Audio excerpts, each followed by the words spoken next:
In this lecture, in this course, you have heard me mention activation functions a few times. Now we are going to briefly see what activation functions are and their role in neural networks, and specifically I will introduce you to some of the most common activation functions that are usually used, so the terms that we use in this course are not unfamiliar to you. I'm not going to introduce any of the mathematics behind these activation functions because you really don't need the mathematics when you're using the different activation functions.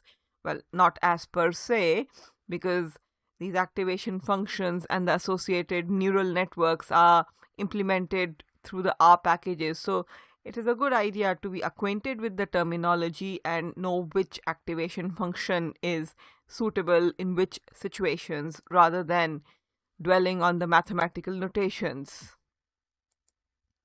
So, just to reiterate, this is an ordinary artificial neural network, and here is where you have an activation function. So, we multiply the input by the weight and add the bias, and that is what is fed in here. So, an artificial neuron, it calculates the weight sums of its input like so, and it adds the bias, and then the activation function. So, all of this is done, and then the activation function decides whether the artificial neuron, and this oblong is artificial neuron which has the activation function, and which will decide whether the neuron should be fired or not. The activation functions, they check the Y value produced by a neuron and decide whether the outside connections should consider this neuron as fired or not, and which influences the output. So now I'm going to introduce you to the different types of activation functions which are most commonly used. One of the most commonly used activation functions is a sigmoid activation function. It's a non-linear activation function, and by far, because the problems that we typically use with artificial neural networks and deep learning have a non-linear nature. So mostly the activation functions are non-linear, and this allows for layer stacking. The activation remains within the bounds of 0 to 1. So basically, very large or unnatural values won't result in that neuron being fired.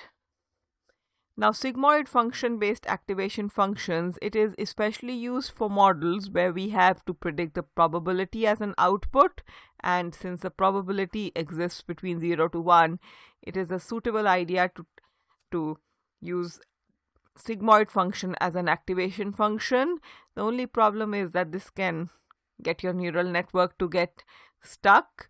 Now there's one more term that I'm going to introduce you to right now, and this is something you will encounter a lot when we work with convolutional neural networks, and that is a softmax function.